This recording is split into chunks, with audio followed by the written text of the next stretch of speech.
Assalamualaikum warahmatullahi wabarakatuh. Hai teman-teman, balik lagi bersama saya Imas Rohaini dengan NPM 240421190032, mahasiswi program S1 Kimia Fakultas Matematika dan Ilmu Pengetahuan Alam Universitas Garut. Di sini saya akan menjelaskan sebuah materi yang berjudul material fotokatalis. Video ini dibuat untuk memenuhi salah satu tugas mata kuliah Kimia Katalis yang diampu oleh dosen Ibu Nenden Fauziah MSI. Definisi fotokatalis dan fotokatalisis. Fotokatalis berasal dari dua kata, yaitu foto dan katalis. Foto berarti cahaya, sedangkan katalis adalah bahan yang digunakan untuk mempercepat suatu reaksi kimia. Jadi, fotokatalis adalah katalis yang digunakan untuk mempercepat reaksi kimia dengan bantuan sinar atau cahaya.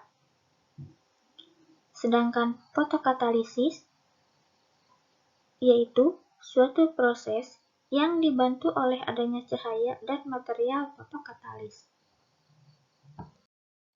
Berikut merupakan macam-macam material fotokatalis. Yang pertama, fotokatalis oksida, misalnya TiO2, ZnO, FeO3, dan V2O5. Yang kedua, jenis lepida seperti FeS, ZnS, MoS2, CdS, dan PbS. Yang ketiga, jenis selenida seperti CdSe. Yang keempat, semikonduktor dual system seperti TiO2 dengan CdS, SnO2, ZnO, atau CdSe. Yang kelima, fotokatalis jenis fosfat, misalnya Ag3PO4 dan SrSnOH6.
Proses fotosintesis akan dijelaskan melalui skema pada gambar di bawah ini.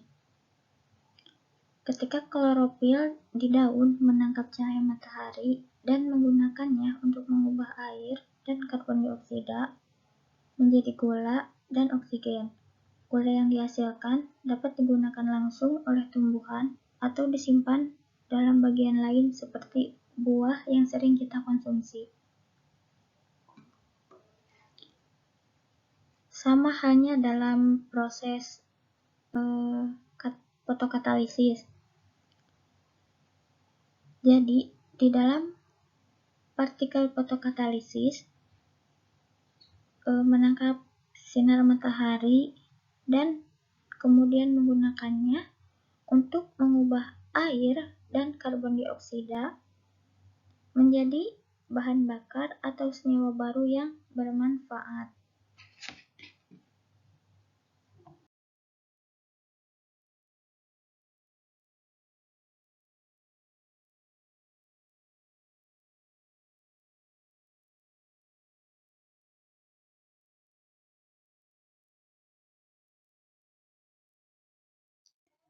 Pada umumnya, proses yang terjadi pada material fotokatalis dimanfaatkan pada berbagai bidang kehidupan, di antaranya penghilangan bau, step cleaning atau pemurnian dan penjernihan air,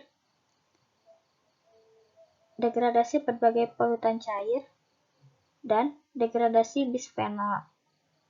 Yang selanjutnya, deaktivasi mikroorganisme dan jamur. Mekanisme fotokatalis secara sederhana diilustrasikan pada gambar di atas. Semikonduktor bertipe N apabila dikenai sinar atau foton yang sesuai atau melebihi energi pada celah pita material fotokatalis, maka elektron akan tereksitasi dari keadaan dasar atau ground state ke tingkat energi yang lebih tinggi dan menghasilkan Hall.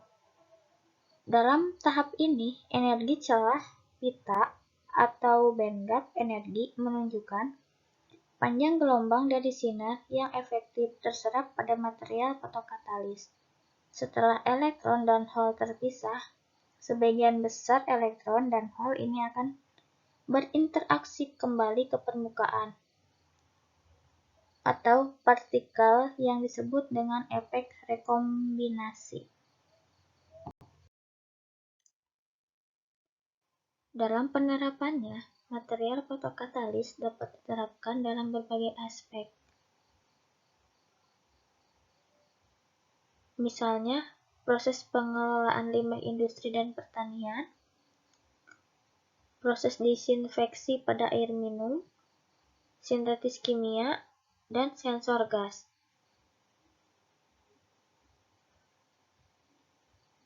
Dan yang terakhir yaitu produksi hidrogen. Berikut merupakan kajian hasil penelitian mengenai material fotokatalis. Di sini saya mengambil jurnal yang berjudul Pengolahan Limbah Batik Cair Menggunakan Fotokatalis TiO2 Abu Vulkanik dari Desa Bukirsari, Yogyakarta. Mengapa menggunakan TiO2?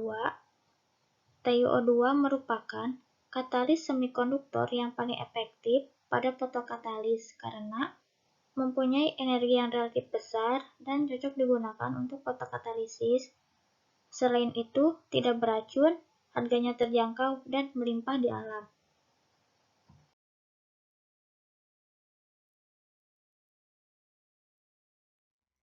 Metode penelitian yang digunakan yaitu yang pertama, pengambilan dan preparasi limbah batik dengan cara limbah cair disaring untuk menghilangkan padatan yang dapat menghambat atau mengganggu analisis. Yang kedua, sintesis abu vulkanik. Yang ketiga, fotodegradasi limbah batik. Fotodegradasi merupakan proses penguraian suatu senyawa, biasanya senyawa organik, dengan bantuan foton. Yang keempat, hasil. Nah, pada metode fotodegradasi limbah batik, di sini terdapat skema untuk fotodegradasi tersebut. Fotodegradasinya dilakukan dengan mengambil limbah batik, kemudian diencerkan sebanyak 2 kali, dan ditambahkan dengan fotokatalis TiO2 abu vulkanik. Selanjutnya, ditambahkan H2O2 sebagai oksidator dalam reaktor fotokatalis dengan bantuan sinar UV dengan variasi waktu penyinaran 0, 15, 30, 45, 60, 90, 120, dan 180 menit.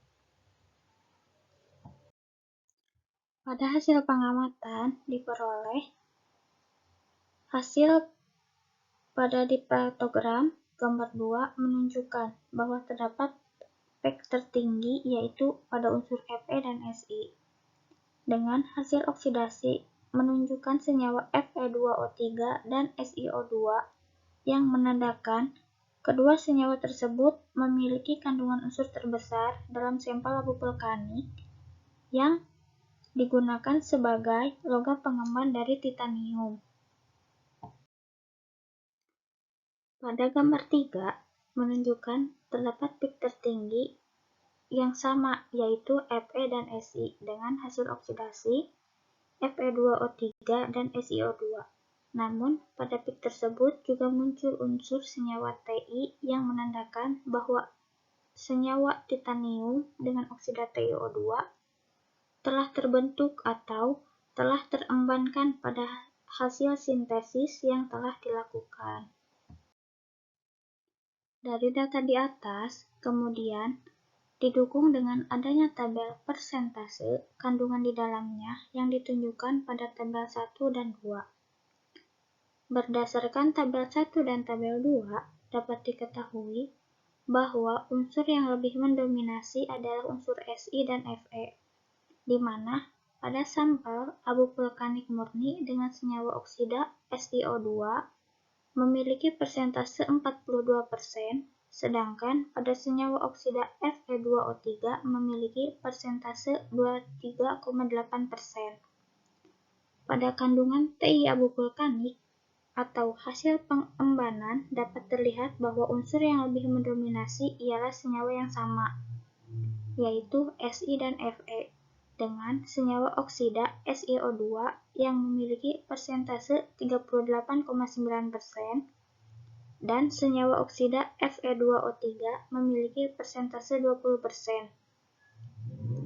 Walaupun terdapat penurunan, namun hal tersebut menunjukkan bahwa telah terjadinya ikatan dengan titanium dengan senyawa oksida TiO2 yang menunjukkan bahwa proses pengembanan tersebut telah berhasil terbentuk, di mana dari hasil yang diperoleh juga menunjukkan terjadinya peningkatan persentase kandungan unsur Ti dari 2,21% menjadi 10,7%. Pada grafik kinetika fotokatalis di bawah ini menunjukkan bahwa konsentrasi sampel limbah batik seiring dengan bertambahnya waktu penyinaran sinar UV, maka konsentrasinya semakin menurun. Pada hasil kinetika fotokatalisis juga menunjukkan bahwa katalis Ti abu vulkanik menggunakan oksidator H2O2 mempunyai hasil persentase yang lebih baik dibandingkan tanpa oksidator H2O2, di mana proses fotokatalis menggunakan oksidator H2O2 berhasil mendegradasi limbah batik ini dengan persentase 97,43%, sedangkan tanpa oksidator H2O2 memiliki persentase hasil 86%. Berdasarkan gambar di bawah ini, memperlihatkan bahwa limbah batik cair setelah dilakukan fotokatalisis berubah warnanya menjadi bening. Degradasi ini disebabkan karena adanya penyinaran dengan sinar UV yang menyebabkan terbentuknya radikal OH. Semakin lama waktu penyinaran, maka radikal OH semakin banyak terbentuk, di mana radikal OH ini yang berperan untuk mengoksidasi zat warna yang terdapat pada limbah batik. Pada hasil proses fotokatalis ini juga terjadi penurunan kadar chemical oxygen demand dari 4.270 ppm menjadi 115,7 ppm, maka dapat disimpulkan bahwa metode ini juga dapat menurunkan nilai COD sehingga limbah batik yang dibuang ke lingkungan adalah limbah yang aman dan tidak berbahaya. Berikut merupakan referensi yang saya gunakan. Mungkin cukup sekian materi yang bisa saya sampaikan. Mohon maaf apabila banyak kekurangan. Terima kasih. Wassalamualaikum warahmatullahi wabarakatuh.